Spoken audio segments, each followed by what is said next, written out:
Hi, ഞാൻ കുറേ നാളായി ഒരു വീഡിയോ ഇട്ടിട്ട് ഇന്ന് കുറച്ച് പനീർ കിട്ടി. അപ്പോൾ ഞാൻ വിചാരിച്ചു കുറച്ച് പനീർ ടിക്ക മസാല ഉണ്ടാക്കാം. ഇതിന് ഞാൻ ആദ്യമായിട്ട് എടുത്തേക്കുന്ന ഒരു പനീർ രണ്ടായിട്ട് കട്ട് ചെയ്ത് അതിലേക്ക് ശകലം ചില്ലി പൗഡർ, കൊറിയാണ്ടർ പൗഡർ, മഞ്ഞപ്പൊടി, പെപ്പർ പൗഡർ, ശകലം ഉപ്പ്, ഇത്രയും കൂടെ ഞാൻ മാരിനേറ്റ് ചെയ്ത് ഒരു 15 മിനിറ്റ് വെച്ചതാണ്. അതിലേക്ക് ഞാൻ ശകലം ഉള്ളി ഇങ്ങനെ ക്യൂബായിട്ട് കണ്ടിച്ചിട്ടിട്ടുണ്ട്. പിന്നെ ഒരു ചില്ലിയും കൂടെ ഇതിലേക്ക് കണ്ടിച്ചിട്ടുണ്ട്. കുട്ടികളൊക്കെ ഉണ്ടെങ്കിൽ ചില്ലി കുറച്ച് ഇടുന്നതാണ് നല്ലത്.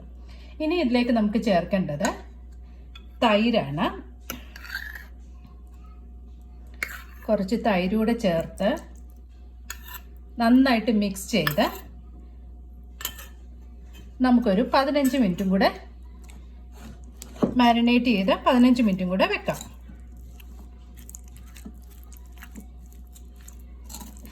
ഇതിനകത്ത് എപ്പോഴും ശ്രദ്ധിക്കേണ്ട ഒരു കാര്യം, നമുക്ക് വെള്ളം, അതായത് നമ്മൾ തൈര് കുറച്ച് നേരം എടുത്ത് വെളിയിൽ വെച്ചിട്ട് വെള്ളമെല്ലാം അതിൽ നിന്ന് മാറ്റിയിട്ട് നല്ല വെള്ളമില്ലാത്ത നല്ല തൈര് വേണം ഇതിനകത്ത് ചേർക്കാൻ.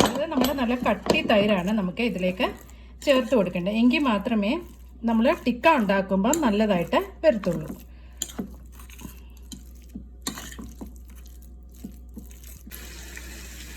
നമ്മൾ ഇതിന് ഈ മസാല ഉണ്ടാക്കണം. അതിലേക്ക് ഞാൻ ആദ്യമായി കുറച്ച് വൈറ്റ് സെസ്മി സീഡ് ജസ്റ്റ് ഒന്ന് റോസ്റ്റ് ചെയ്ത് ഇതിനകത്തിൽ എണ്ണയൊന്നും ആവശ്യമില്ല.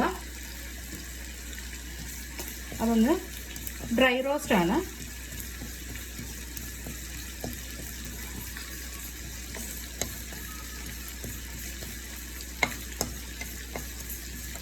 ജസ്റ്റ് ഒന്ന് ചൂടായാൽ മാത്രം മതി. ഇത് ഓപ്ഷനിലാണ്.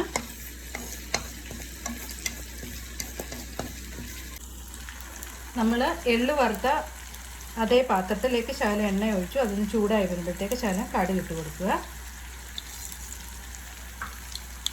കൂട്ടത്തിൽ തന്നെ ശകലം ജീരകവും കൂടി ഇട്ട് കൊടുക്കുക.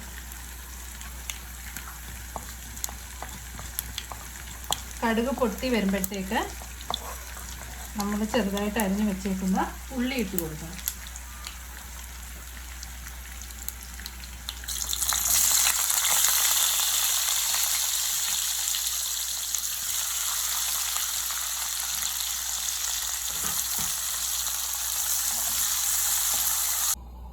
ഒരു പാൻ വെച്ചു. അതിലേക്ക് നമ്മൾ ശകലം എണ്ണ ഒഴിച്ചിട്ട് ഇനി നമ്മളിവിടെ മാരിനേറ്റ് ചെയ്ത് വെച്ചാൽ, അതായത് നമ്മളൊരു ആദ്യമേ 15 മിനിറ്റ് പനീർ മാത്രം മാരിനേറ്റ് ചെയ്തു. പിന്നെ തൈരിട്ട് നമ്മൾ മാരിനേറ്റ് ചെയ്തു. അങ്ങനെ മൊത്തം കൂടെ 30 മിനിറ്റായി. അത് നമുക്ക് ഇതിലേക്ക് കുറേശ്ശെയായിട്ട് ഇട്ട് കൊടുക്കാം.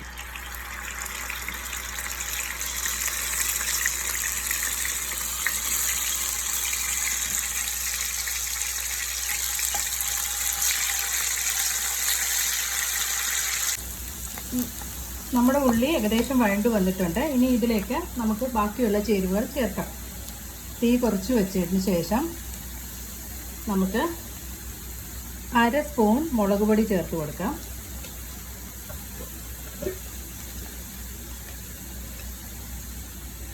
1/2 സ്പൂൺ മല്ലിപ്പൊടി ചേർത്ത് കൊടുക്കാം. നന്നായി ഒന്ന് ഇളക്കി യോജിപ്പിക്കുക.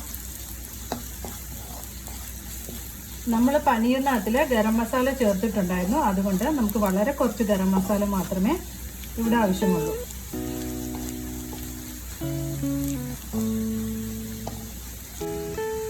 നമുക്ക് ഇനി ഒരു 1/4 സ്പൂൺ ഗരം മസാലയും കൂടെ ചേർത്ത് കൊടുക്കാം. നന്നായി ഇളക്കി യോജിപ്പിച്ചതിന് ശേഷം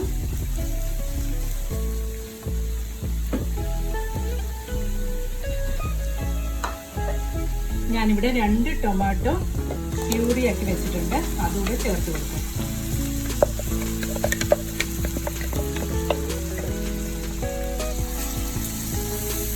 നന്നായി ഇളക്കി യോജിപ്പിക്കുക.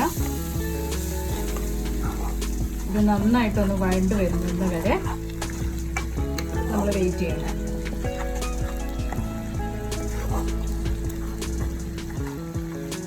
ഈ സമയത്ത് നമ്മൾ ശകലം ഉപ്പും കൂടെ ചേർത്ത് കൊടുക്കുക.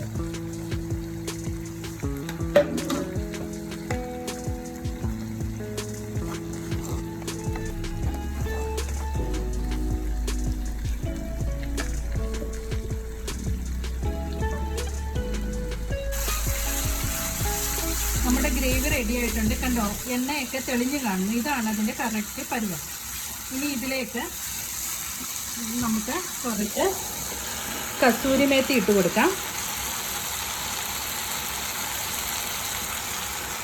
പിന്നെ നമ്മളിവിടെ വറുത്ത് വെച്ചിരുന്ന സെസ്മി സീഡ് ഇല്ലേ, അതും കൂടി ഇതിനകത്തുള്ളിൽ ചേർത്ത് കൊടുക്കാം. രണ്ടുകൂടെ നന്നായിട്ടൊന്ന് ഇളക്കി യോജിപ്പിക്കുക.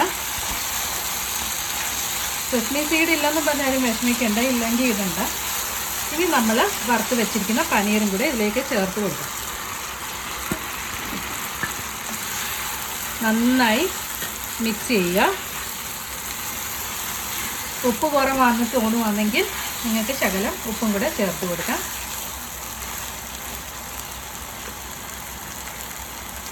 ഇതിലേക്ക് കുറച്ച് മല്ലിയിലയും കൂടെ ചേർത്ത് കൊടുക്കാം.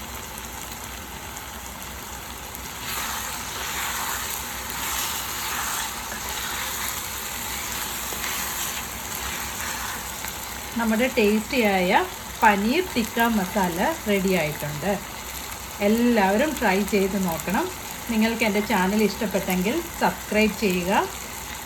Send your feedback, send your comment. നിങ്ങൾ നിങ്ങളുടെ ഫ്രണ്ട്സിനും എൻ്റെ യൂട്യൂബ് ചാനൽ ഷെയർ ചെയ്ത് കൊടുക്കുക. ടേസ്റ്റിയായ പനീർ ടിക്ക മസാല റെഡി ആയിട്ടുണ്ട്. ഇത് ചോറിൻ്റെ കൂടെയും റൊട്ടിയുടെ കൂടെയും റൈസ് റൊട്ടിയുടെ കൂടെയും ബ്രെഡിൻ്റെ കൂടെയും എല്ലാം ഭയങ്കരമായിട്ട് സ്യൂട്ടാവുന്ന ഒരെണ്ണമാണ്. എല്ലാവരും ട്രൈ ചെയ്ത് നോക്കണം.